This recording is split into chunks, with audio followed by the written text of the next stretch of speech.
Welcome back, Geico OutKick Studios, closing out the first hour of the program. And I'm going to be honest with you guys, and if you've been listening to this show with me for 5 years, or if you listened to me back in the day when I did local radio in Nashville, you know there are few people who love the crazy coaching offseason more than I do. I love the drama. I love the fact that coaches have virtually no restrictions on them, that they can pretty much go anywhere at any time. In other words, like, it'll never happen. But if Auburn offered enough money, let's say, to Nick Saban, he could theoretically leave Alabama and go to Auburn, right? I mean, they could offer him $50 million a year, and there's nothing that would restrict him from being able to do that. That doesn't exist anywhere else outside of college coaching, where, you know, Coke, the CEO of Coke, could never go tomorrow and take over as the CEO of Pepsi. Again, he won't do it, but if he wanted to, Nick Saban could leave Alabama tomorrow and take over at Auburn. And, of course, this is memorably reflected in one of the great all-time Benedict Arnold-like moves when Rick Pitino went to Louisville after having been the coach of Kentucky, which is just one of the all-time moves. So, the reason why I bring it up is Auburn, to me, is one of the great unhinged absurdities of all of college athletics, by which I mean anything could happen. And look, I'm a Tennessee fan, and I will acknowledge that Tennessee is similar in some ways to Auburn in that anything could happen from one moment to the next. But right now, Auburn is, and obviously Dub is an Auburn grad, so I want to get his take on this. But Auburn has paid now Gus Malzahn $21.7 million, half of which is payable within 30 days, not to be their coach anymore. And that is a pretty remarkable move by Auburn. And now the uncertainty is, okay, what's going to happen at the Auburn job? Because Auburn people are thinking, okay, we got Mario Cristobal. Well, now, and we're going to get into this, the Pac-12 has made this ridiculous decision that Oregon is going to be playing against USC. Oregon, who is 3-2 on the season, has a chance on Friday to win the national championship. So all of that is utterly insane that we're talking about that scenario even existing. But then they talked about, you know, maybe the possibility was that Auburn was going to go get Hugh Freeze, and there's still a lot of different moving parts. And these coaching searches are fun to watch in general because of who could end up as the hire. But right now it seems like, and again, I know it's early Tuesday morning and there can be a lot of different moving parts, and maybe by the time you're listening on the podcast, there's already been a decision made in this particular job.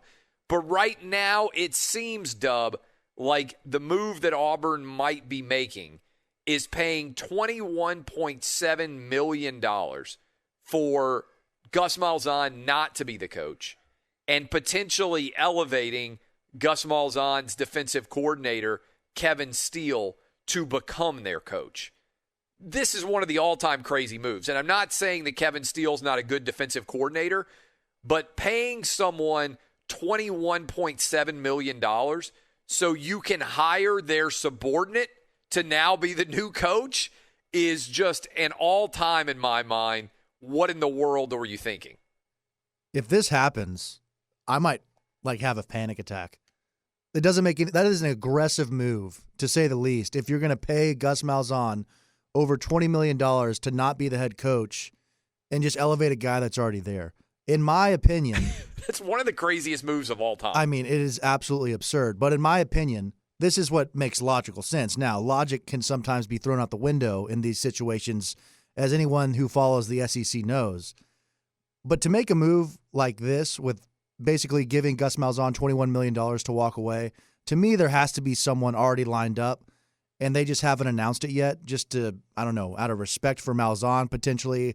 That's what I'm hoping and praying for, and that's what makes the most logical sense to me.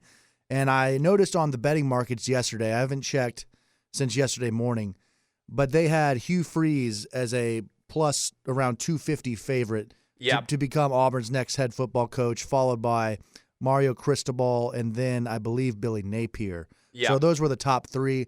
I would gladly take Hugh Freeze. I would gladly take Mario Cristobal. If either one of those guys becomes Auburn's next head coach, I will be pretty darn excited.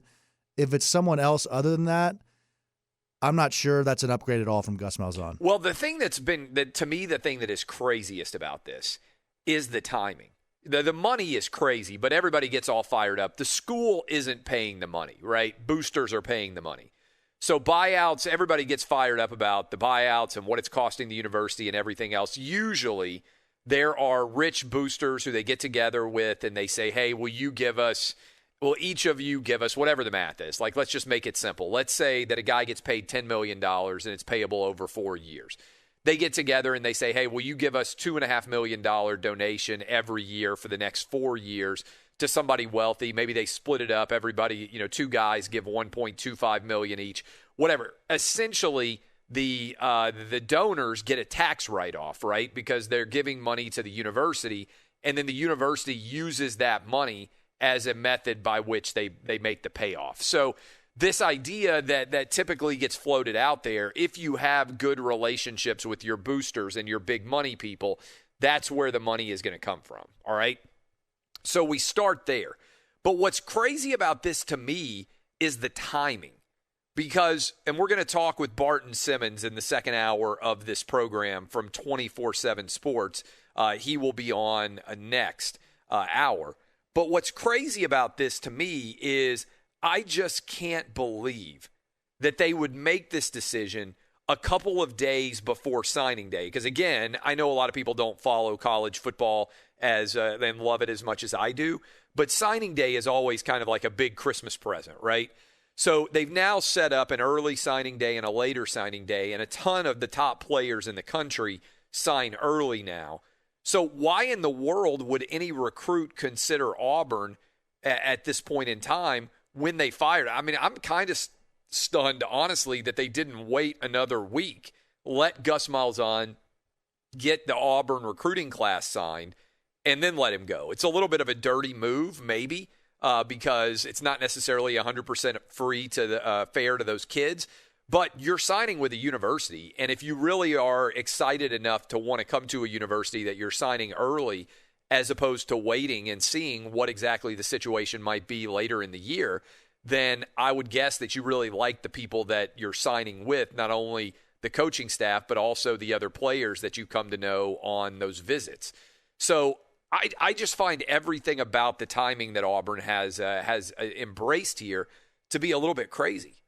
I agree with you. And to me, bringing up the timing point is important because it makes me think that this decision to fire Malzahn was probably made weeks ago because Auburn beat Mississippi State. It wasn't a very impressive win by any means, but right. To me, it was like regardless. And then you had Gus Malzahn dancing in the locker room right afterwards, which was great. Exactly. So to me, that game just didn't even matter. This decision was probably made a few weeks ago.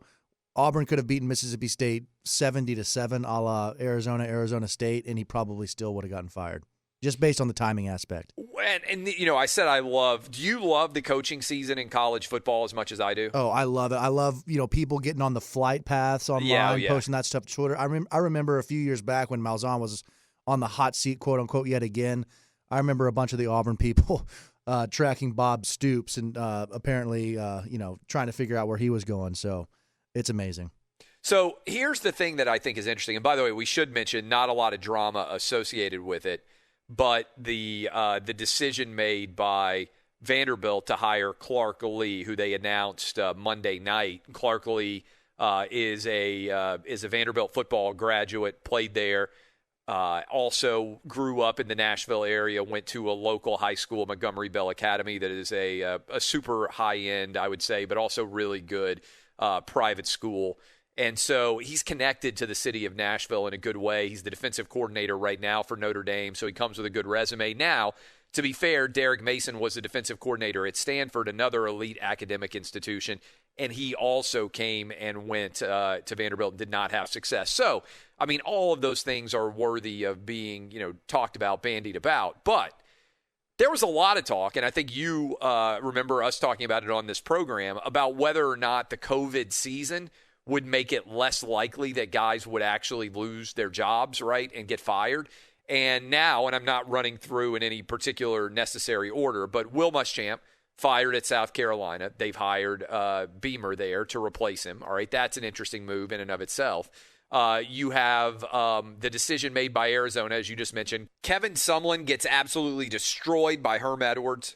You've got Vanderbilt firing a head coach in Derek Mason. You've got Auburn firing Gus Malzahn. And I feel like I'm missing one right off the top of my Lovie head. Smith at Illinois. Lovie Smith at Illinois. All right, those are all decent-sized jobs. And now I feel like there's probably still a couple of more that are going to come open. And remember, you still have the drama at Michigan over what exactly might happen there. And on top of that, you still have the issues surrounding Tom Herman, where he basically gets the saved at the last minute. Tennessee people aren't necessarily happy with Jeremy Pruitt right now as they get ready for their game against Texas A&M, but it seems like Jeremy Pruitt is going to survive right now into year 4. So there's a lot of drama surrounding jobs, and I don't think that COVID has ended up impacting very many of the decisions. People have not gotten to keep their jobs because of the COVID-related issues.